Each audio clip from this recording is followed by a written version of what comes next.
I'm Frankie, and I head up Red Cow Entertainment, a small group of friends and creators out of Massachusetts who have been making feature films, podcasts, web series, documentaries, reviews, and animations for decades.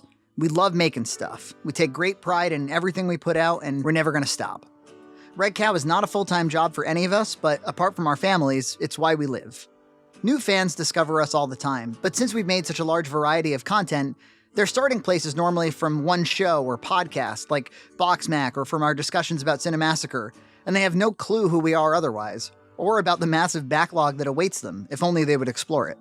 So in this video, I'm going to touch upon all the major milestones of Red Cow Entertainment, describing the films and series that you might want to check out, and answer some common questions. I dabbled in very early Adobe Premiere when I was 14 and made backyard movies and cartoons, inspired primarily by South Park and Troma.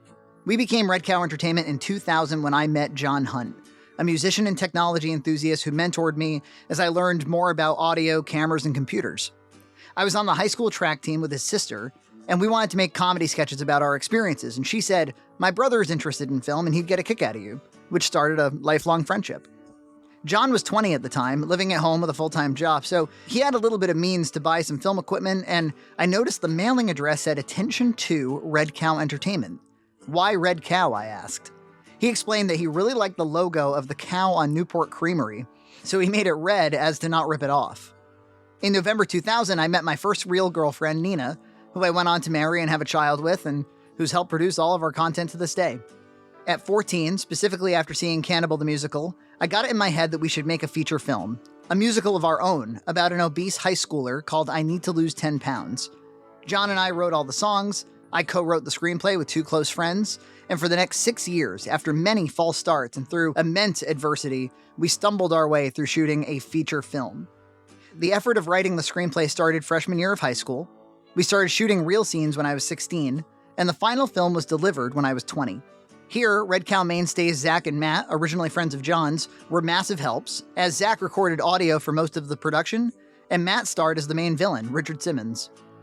For a group of very young people, the production was enormous. We shot in dozens of complex locations, secured school buses, coordinated musical numbers, action sequences, courtroom scenes. One reviewer would later call it the Lord of the Rings of high school productions.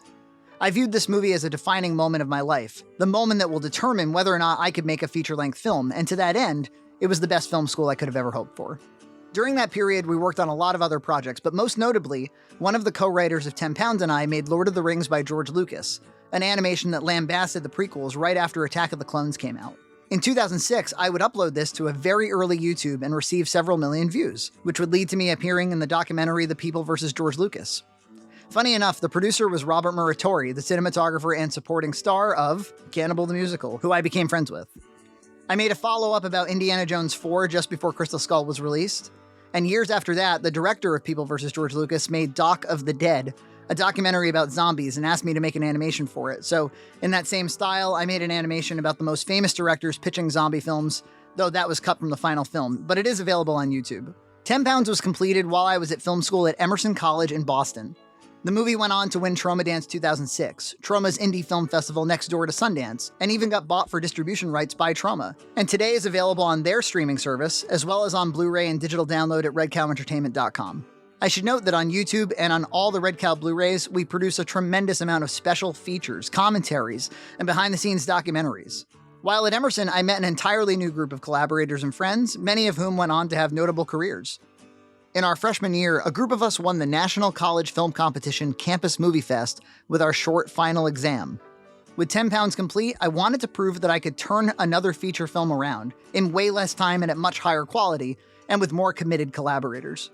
In 2006, myself, Nina, her brother, and two of our oldest friends, Jake and Keith, wrote a story outline for Abo the Humonkey, a high-concept comedy about a half-man, half-ape. Abo, we decided, is barely sentient, but surrounded by deluded admirers who think he should be provided an education and full human rights. I decided to star as the titular character. We partnered with a student from Tom Savini's School of Makeup and had a custom foam prosthetic made, and this was the first film in which I worked with a cinematographer, my good college friend and roommate, Doug Bergdorf. Poetically, I had starred in a stage production of Cannibal the Musical at Emerson and met John Ryan and Ben Fisher, who would become Red Cow mainstays starting with Abo. Lloyd Kaufman, president of Troma, even makes an appearance. Jon once again funded the technology, and Aaron, an old high school friend, produced. We started shooting in January 2007 and screened the final movie in July of that same year. This movie also screened at Troma Dance and is only available at redcowentertainment.com. Abo is a ridiculous movie and was a wonderful experience. I went to Los Angeles for my last semester at Emerson for their internship program, where I worked at 20th Century Fox Casting. I thought I might pursue a proper Hollywood career, but quickly decided that I hated the traffic, the smell, and the culture of Los Angeles, and longed for Boston and the Red Cow family. While in Los Angeles, a friend of a friend cast me as Ugly Jen in the horror comedy Psycho Sleepover, later distributed by none other than Troma. When I got back, Nina and I got married and started working full-time jobs. And in my new IT career, I met a new group of collaborators who offered to shoot my next feature, and Jon volunteered to do audio. I wrote a comedy about sexual politics, marriage, and friendship called Sexually Frank. The previous two features were surreal and satirical and high concept, whereas this film would be naturalistic and in some ways lifted directly from our lives. This time, Nina, Keith, and I would be in the starring roles, alongside John Ryan and Ben Fisher. Nina and Keith are not actors, but delivered extremely heartfelt performances that I consider highlights of Red Cow history. We took this film around the world, screening at Cinekink in New York City and the Sydney Underground Film Festival in Australia, where it won the Director's Choice Award. Sexually Frank to Frankie Frayne. Keith and I actually flew to Australia for a few days, and it was amazing to see our film screened on the other side of the globe to a packed audience of strangers. We were also reviewed by Film Threat. The film is available on Blu-ray and digital at redcowentertainment.com. I went back to Emerson for my master's in fine arts and graduated in 2012 with Sexually Frank as my thesis film. It was during that time I met E.J. Massa, who quickly joined the Mount Rushmore of Red Cow, and is my primary collaborator today. EJ was a talented animator and cinematographer, and among all of the students in our program, we quickly found each other as like-minded individuals. Also, during the production of Sexually Frank, as podcasting was getting bigger, I thought it might be fun to sit down with my hilarious friend Aaron and tell old stories and crack each other up once a week. How Ah We ran for nearly 90 episodes and was the beginning of what would become Red Cow web content, a way to build and keep regular contact with a fan base while we worked on bigger projects.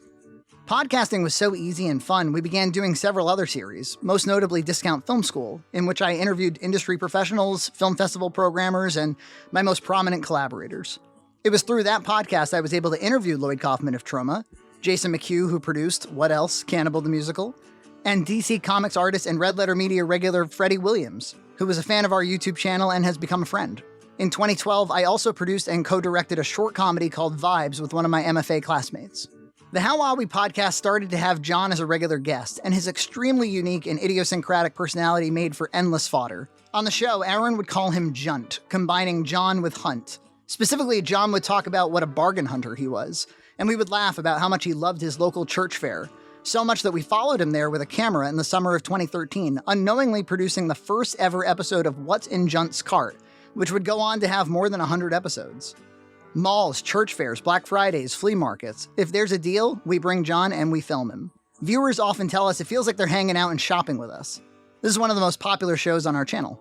I also met writer Jeff Torelli in the MFA program, a drummer turned filmmaker who had written a short film called You Guys Looked Like You Were Really Having Fun Up There, about an aging musician who recognizes that his goal to play professionally has all but failed. The short had great characters and insights, and I asked Jeff if we could adapt it into a feature and if I could direct it. As a detour, he was making a feature about longtime inspiration Lloyd Kaufman and invited me to shoot with him on the set of Return to Nukem High in 2012. The following year, we went on to make Having Fun Up There, starring good old John Ryan in his third Red Cow role, and the film was shot solely by Kyle Gage, who previously shot Sexually Frank and Vibes. Where 10 Pounds took 6 years to make, we shot Having Fun Up There in 9 days, and it was edited and delivered just a few months later. The film won both Best Screenplay and Best Film at the Boston Independent Film Festival, and was an official selection at the Buffalo Niagara Film Festival, the Seattle True Independent Film Festival, and the Austin Film Festival, which was by far the biggest festival in which we had ever screened. The same year, I wrote a book detailing the entire experience, and if you want to learn all about filmmaking, I highly recommend you pick it up on paperback or audio at redcowentertainment.com. The following year, the Austin Film Festival asked me to be a screener for their festival.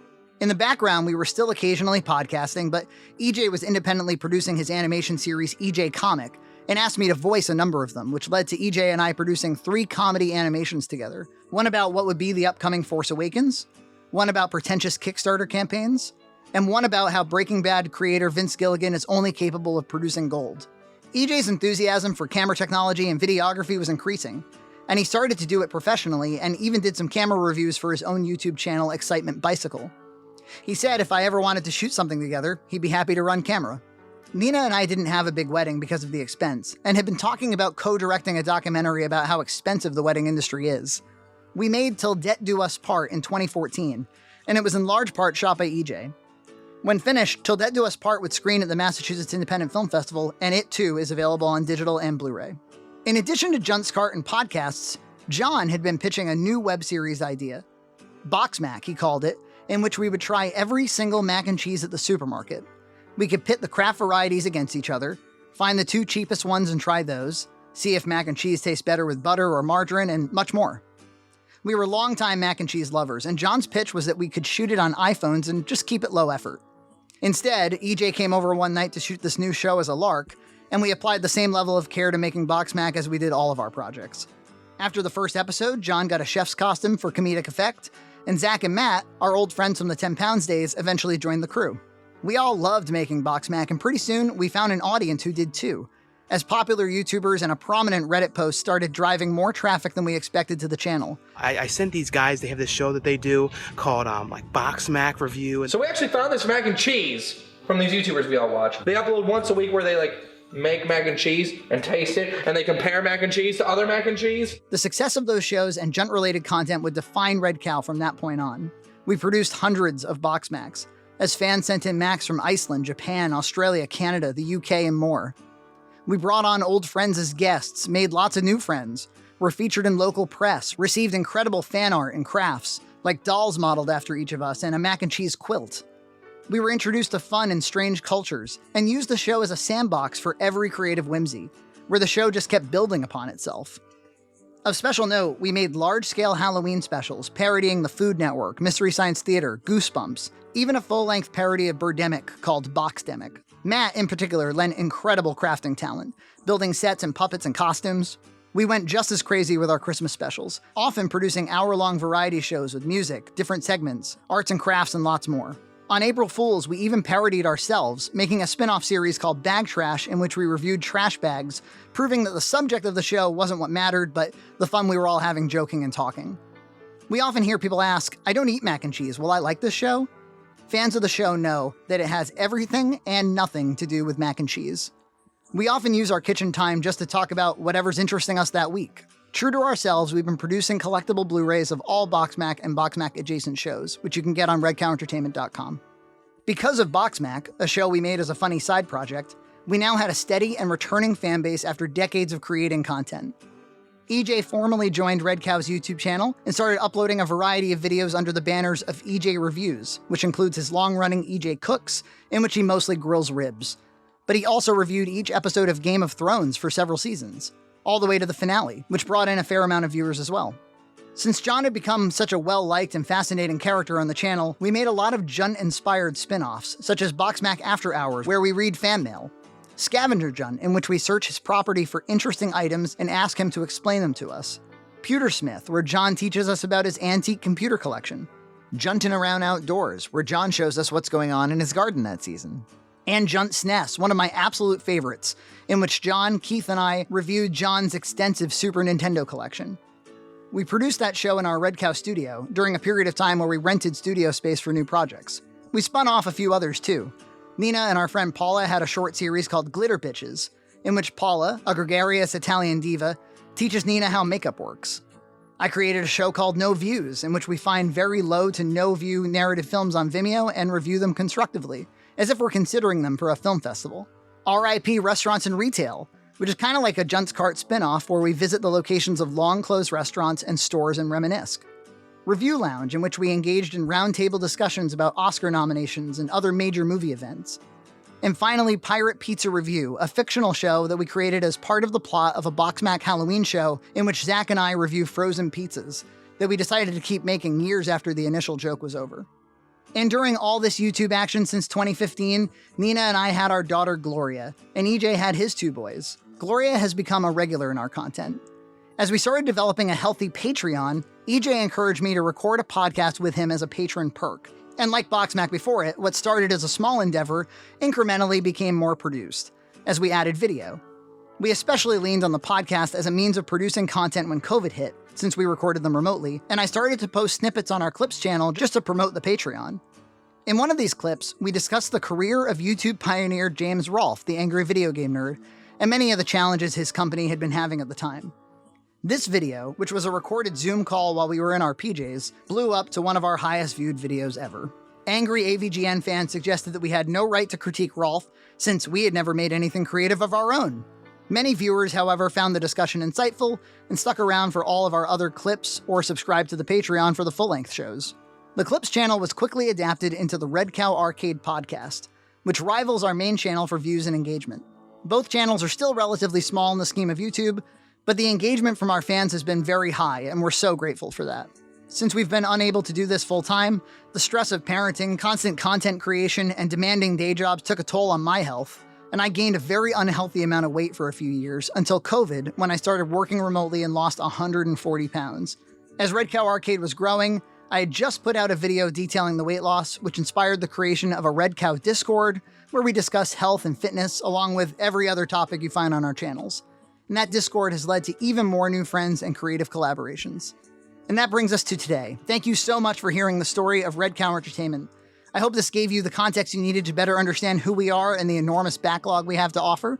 If any of the web series sounded interesting to you, go to the playlists on the Red Cow Entertainment YouTube channel and try them out, and subscribe to both channels to keep up. All of our content is also carefully categorized on redcowentertainment.com.